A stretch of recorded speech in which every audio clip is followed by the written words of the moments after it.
नमस्कार, नमो नारायण। गीता दैन्य दैनिक के अंदर आज हम 161वें दिन में प्रवेश कर चुके हैं और आज 161वें दिन पर मात्र एक ही श्लोक है इस अध्याय का, 30वां श्लोक। और जैसे कि आप जानते हैं, हम 7वें अध्याय को आज समापन करने जा रहे हैं।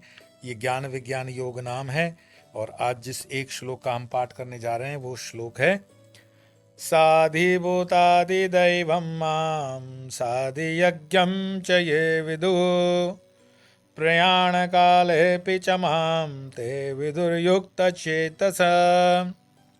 भगवान श्री कृष्ण कहते हैं, जो साधक मुझको अधिभूत, आदिदेव और आदि यज्ञ के सहित जानते हैं, वे समाहित चित्त वाले मृत्यु के समय भी मुझे जानते हैं, अर्थात मुझे प्राप्त हो जाते हैं। श्लोक के साथ, जैसे कि हम हमेशा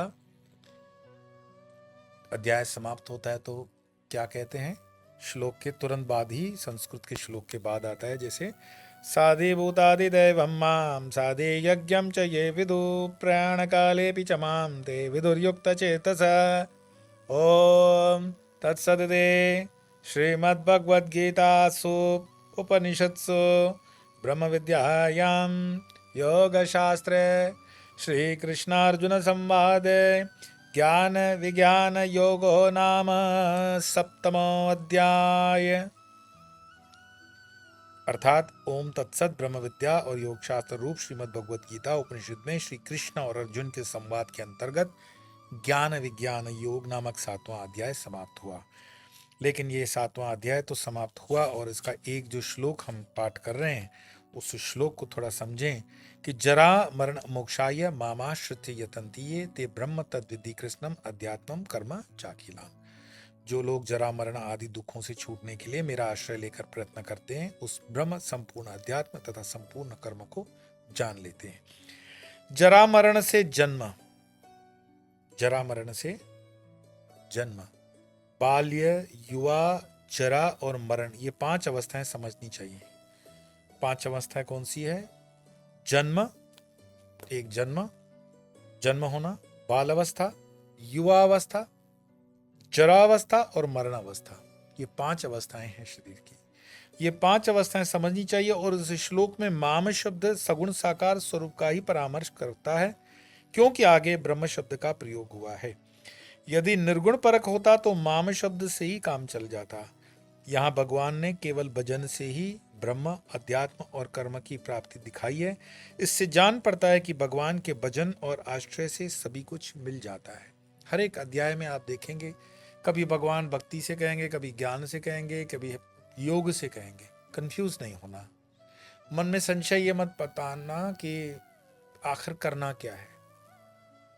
वो कहते हैं गीता के अंदर जो मूल श्लोक वो भी आएगा कि तुम्हारा जो स्वभाव है और तुम्हारा जो स्वधर्म है उसमें रह करके, कोई क्षत्रिय है, कोई वैश्य है, कोई ब्राह्मण है, अपने वर्णाश्रम की स्थितियों के अनुसार, अपने सर्कमस्टेंसेस के अनुसार, अपने इष्ट व्रति के अनुसार जो तुम्हें ठीक लगे उस मार्ग को निश्चित करना।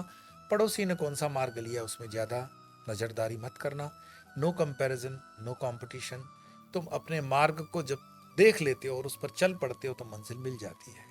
मान लो कि हम दिल्ली की तरफ जा रहे हैं और मेरे लिए मारुति कार है और मेरे साथ 5 और मित्र भी हैं जिनके पास भी 5 अलग अलग गाड़ियां हैं।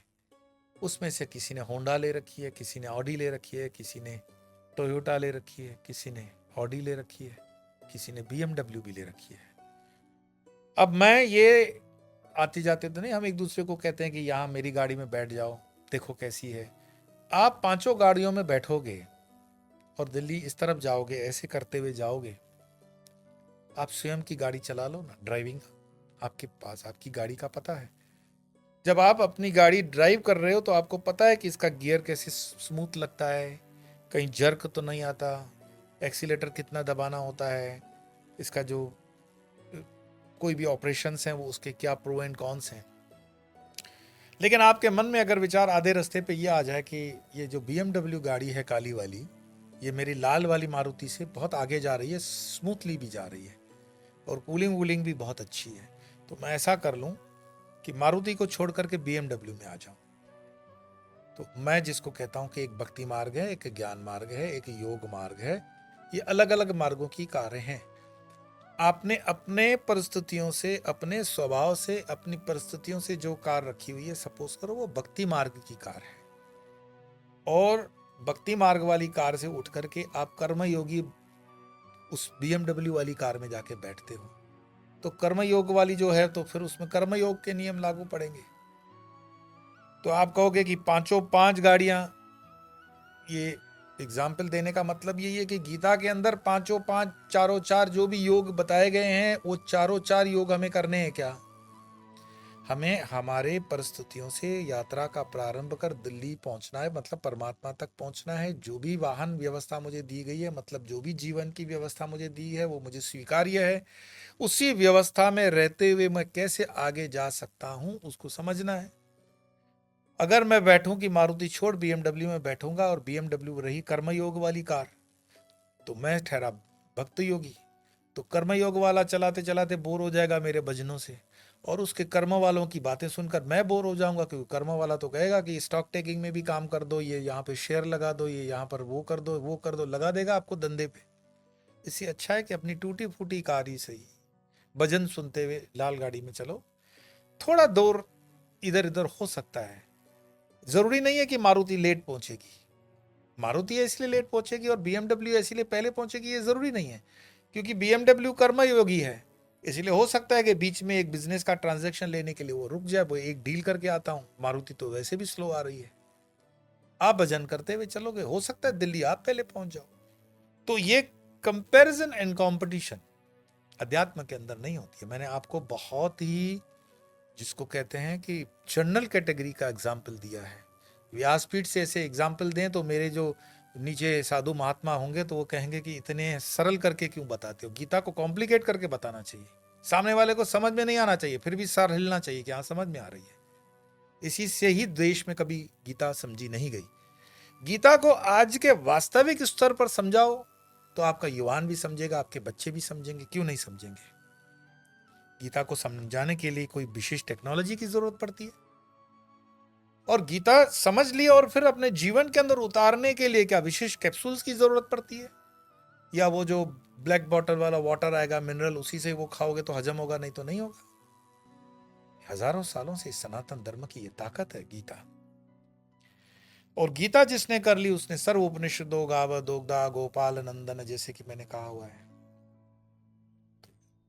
किया जा सकता है। मैं आपको बस मात्र इतना ही निवेदन करता हूं कि जितना हो सके गीता के श्लोकों का स्वयं से विवेचन करो। आज 7 अध्याय पूरे हुए हैं, उसके नोट्स बनाओ। उस नोट्स को जब आप पीछे जाके रिव्यू करते हो, उन नोट्स में से नोटिंग लो, वीकली, मंथली, क्वार्टरली, जो आपको सहजता के साथ हो। जिन श्लोकों को सुन चुके हो उन स्वरों को वापस से रिपीट करो। 2 ही मीटर हैं स्वर के, उसको थोड़ा सा ध्यान रखना है। और गीता प्रेस की गीता हो या जिसमें भी संधि विच्छेद वाले श्लोक आते हैं, संधि विच्छेद मतलब संस्कृत के बड़े बड़े शब्द न होकर के संस्कृत के संधि को तोड़ते हुए उसको प्रिंट किया गया है, ये गीता प्रेस में है। उसको पढ़ेंगे। पहले बार आपको हो सकता है 3, साढ़े 3, 4 घंटे लग जाएं सारी गीता को पढ़ने में, लेकिन धीरे धीरे ये करता हुआ आपका समय बहुत कम हो जाएगा, स्पीड आपकी बढ़ जाएगी, और करते हुए इतने आनंद की अनुभूति होगी आपको। अब आनंद की अनुभूति तो मैं बिल्कुल ऐसे बाय डिफॉल्ट, जिसको कहते हैं ना कि ये तो परमानेंट है, ये फिक्स मिलेगा, लेकिन उससे जो माहौल बनता है, मैंने आपको एक एग्जाम्पल बताया था शायद मेरे स्वामी यो चैनल के उस वीडियो में था, कि वो पुरिया दवाइयाँ जो थी गीता के पुराने कागज के अंदर थी, और वो प्रेत आत्मा जो थी वो उसके नजदीक नहीं आ रही थी, क्योंकि गीता का श्लोक लिखा हुआ है। कई बार ये अनुभव किया गया है कि गीता की एक चोपड़ी हमारे शीशे के अंदर, पॉकेट के अंदर होती है, तो वो भी बहुत पॉजिटिविटी लाती है। आप उसको रखें, पॉकेट गीता भी है।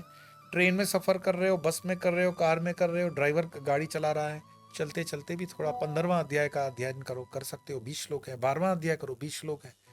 15वां तो पुरुषोत्तम योग है, बहुत अति उत्तम है। 12वां भक्ति योग है, आनंद देगा आपको। तो कहीं ना कहीं से प्रयास करो, बस मेरे कहने का मतलब इतना ही है कि कहीं ना कहीं से प्रयास करो।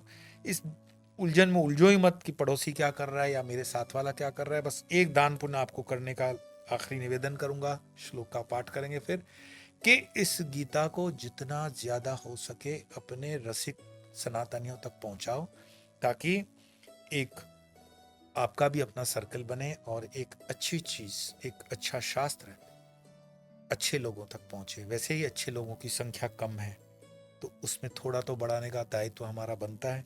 तो आइए आज इस श्लोक का हम पाठ करेंगे। साधि भूतादि दैवं मां साधि यज्ञं च ये विदुः प्रयाण कालेऽपि च मां ते विदुर्युक्तचेतसा। ओम तत्सदिति श्रीमद्भगवद्गीतासु उपनिषत्सु ब्रह्म विद्यायां योगशास्त्रे श्रीकृष्णार्जुन संवादे ज्ञान विज्ञान योगो नाम सप्तमो अध्याय।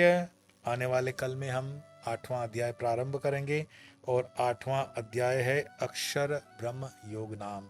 तो प्रारंभ करेंगे, मिलेंगे कल, तब तक के लिए नमो नारायण।